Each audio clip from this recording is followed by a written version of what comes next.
Hello everyone, my name is Raman. Today in this video, I will show you the second game of World Chess Championship of 2016 played in New York between the world champion Magnus Carlsen and his challenger Sergey Karjakin.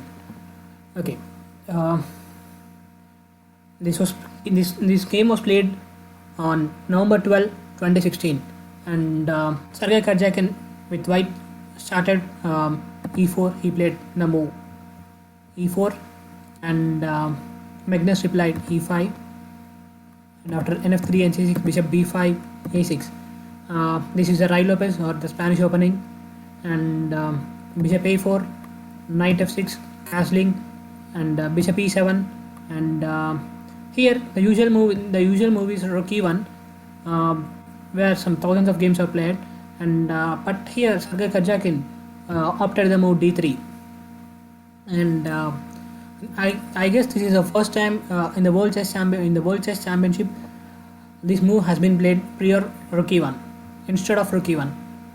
Okay, let us get back, and Carlsen replied b5, and after bishop b3, d6, and a3, castling, all normal moves, and knight c3, and here Carlsen played the move knight a5, but I guess here in his prior game of the game he played against Kramnik or Tobler, I'm not sure. Carlsen played the move instead of the move knight c3. He played the move rook b8. But I guess Karjakin would have worked out definitely, and hence I think to avoid any his home preparation, Carlsen played the move knight a5, and bishop a2, and bishop e6. Bishop a2, bishop e6 is quite normal. In a kind of Golkopiana games, you can find out these kind of moves. And d4, bishop takes a2, rook takes a2, and rook e8. I guess here instead of the move rook e8, Carlsen played knight c6 in one of his games, and quite normal. Anything is normal. Anything is playable here. Rook e8, and rook a1. I know why again the rook move. He wanted to get back his rook into the game, and I guess here something like bishop to g5 or bishop to e3 could have also played, or he just wanted to see what Carlsen is going to play, and then according to his game, according to Carlsen move, he wanted to put his bishop on either to e3 or to g5, or even to Fianchetto on the queen side. Okay, and here Carlsen played knight c4. One typical idea of Carlsen could be knight to c4, and then to b6, and then to d7. And then to d7, and then to f8, and then to g6. It could have been this route. He wanted to reroute. Either this could be, or simply he wanted to get back. He simply want to put his knight on the d7 square and just support his pawn. Any of this could be possible. Either it could be knight c4, and here rook e1, a normal rook move. Rook c8. This is again one of the awkward looking move. Usually in the Rai Lopez, the rook usually stays on the a files, so that they would support the pawn forwards. But just Carlsen, anything is fine playing in here, because the rook, if Karjakin wanted to advance his pawn to d5, he wanted to close the center and then play on the king side. Then Carlsen would definitely want to activate his queen side, and hence a typical a pawn break like c6 could definitely bring the rook into the game. The whole symmetry could be, the whole momentum could be changed, and hence rook c8 is a kind of mysterious move. I don't know if it's awkward move or a great move, but a mysterious move. And then h3, h6, a normal move, nothing much to say. And I guess instead of the move h3, I guess here b3 could also be played and then kick back the knight, but I don't. But there is not nothing to play the move b3 and then weaken his queen side unnecessarily. If you wanted to play on the king side, I mean. And h6, h3, b3 here has been played, and then knight b6 and bishop b2, fianchetting on the queen side, and then bishop f8. I think a typical idea could be like playing the g6 and then fianchetting your bishop on the king side, which is a very normal idea in Rilopes. And here Karjakin played the move d takes e5. I think instead of the move d takes, I think queen d3 or queen to d3 or queen to d2 could have also been tried. I mean, I'll show you the ideas behind that queen d3 and queen d2. Queen d3 and then let us assume is some kind of move, a kind of no move like knight bd7, and then here a4 could have been possible. I mean, if you take, and then we can take either with the knight or either with the rook, and then we could isolate this pawn, and the pawn is isolated, and then we could attack the a6 pawn. I mean, this could have been idea. And instead of if not queen d3, I mean, it's really hard to judge what move should be played. I mean, after some certain moves, like say to 5 to 10 moves, after that you think that, oh, I shouldn't have played that move. Instead I should have played this move. I mean, it happens with all of us, right? But I mean, this could be this could have been tried.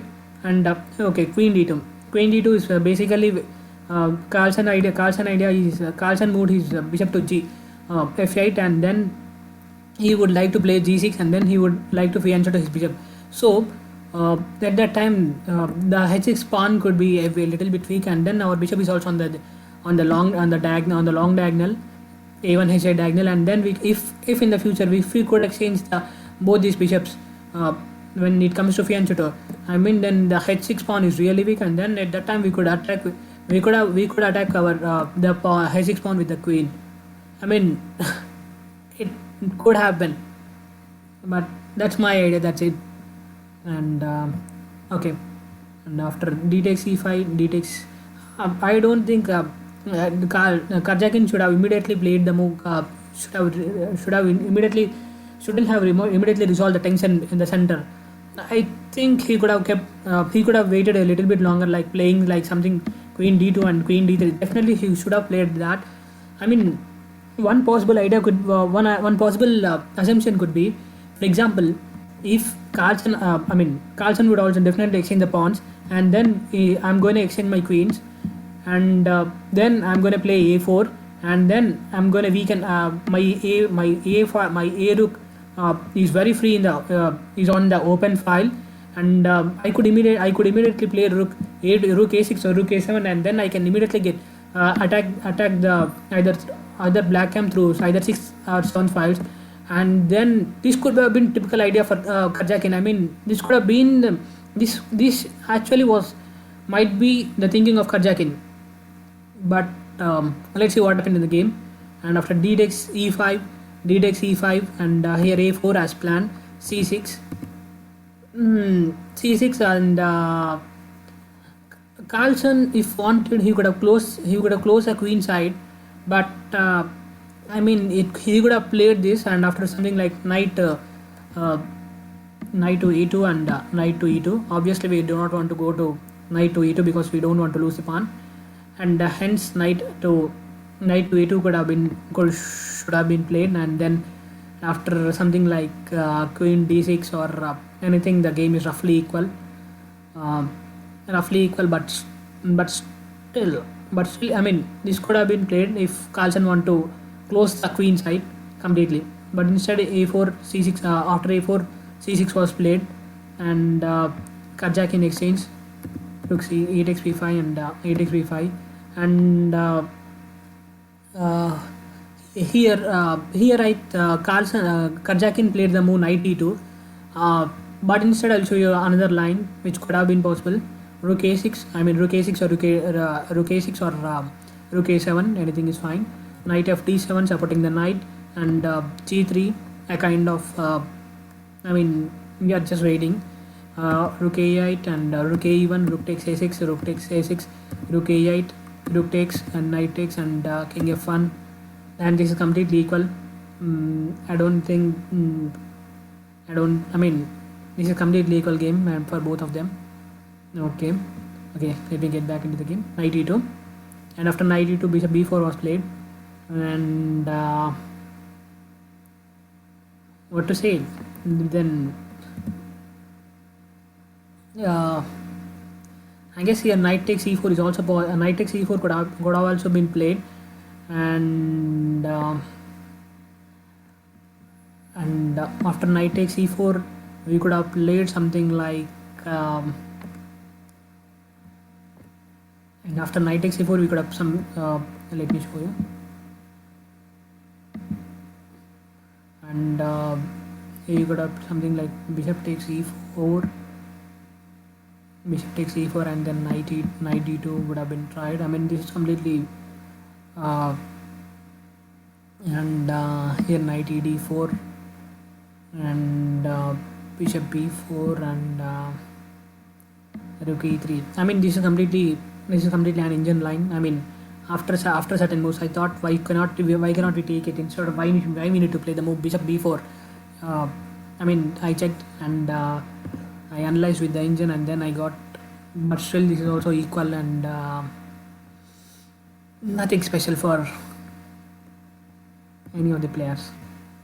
Okay, and after bishop b4 bishop c3 was played, and then bishop takes, knight takes, and knight bd7, and rook a6 now attacking the pawn on c6, and rook c8 and b4 taking away the square, taking away the c5 square from the knight, and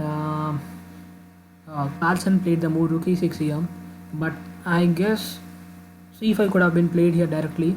I mean he played, but the next move played by Carlsen was c5, but I guess here c5 could have been directly played, and after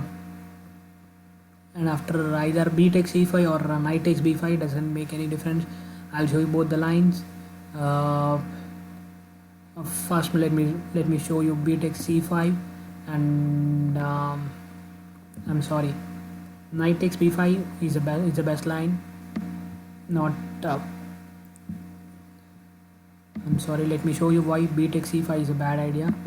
After b takes c5 we get rook takes c5 and threatening the knight, and hence we go knight d5, and we lose a pawn simply, and there is no compensation, and hence b takes c5 is a really bad idea.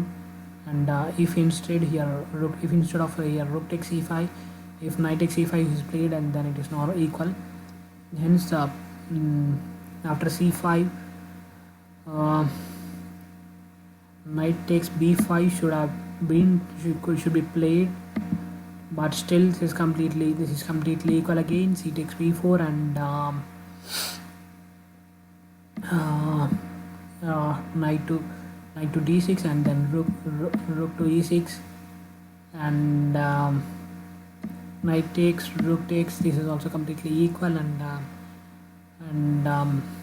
this is also completely equal. I don't see any advantage for neither of the players, and this is completely equal. Okay, let me get back into the game, and hence rook e6 was played, and then rook b1. I guess here I was expecting the more natural move knight rook to d1 than rook b1, but still anything is fine. But I mean his idea was to simply look after however Carlsen is going to, if Carlsen going to play c5, then he wants to take, and then he wants to attack the b5 pawn, and hence he played the move rook b1, then the natural rook d1, anything is fine. And here Carlsen played the move c5, and instead of the move c5 here knight e8 could also be played. I mean if he wants to keep more pawns and pieces on the board, Carlsen would have played knight d8, and after rook d1, knight df6, and rook d3. Completely, it's equal completely, but still there are more number of pieces than what happened in the game. That's the only difference. And after rook takes e6, f takes e6, knight takes b5, c takes b4, rook takes b4, more liquidation on the queen side, and rook takes c2, knight d6, rook c1 check. I know most of you are thinking, why can't Karjakin press for a win when he has an double when Carlsen has a double pawn, and but still there is nothing much Karjakin could do. And at this point there is a very neat move to go for a draw completely. Knight d6 and rook c1 check, king h2, rook c2, attacking the f2 pawn, and you simply go for a draw. That's it.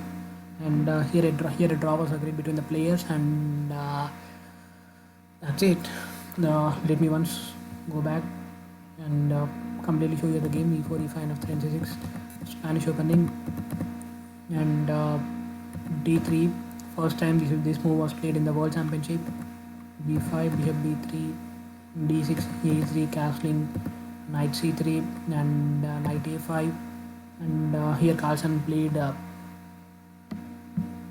rook to b8 in one of his previous games, and f8 bishop e6, and d4, takes, and rook e8, rook a1, and rook a1 is I know a kind of mysterious looking rook move, but still it should come back into the game, and hence in the future you need to connect to the rocks, hence it's completely normal. And then knight c4, a typical knight move would be, he could take a lengthy route, but still he could get back to g6 and play on the, and then he could play on the king side if needed.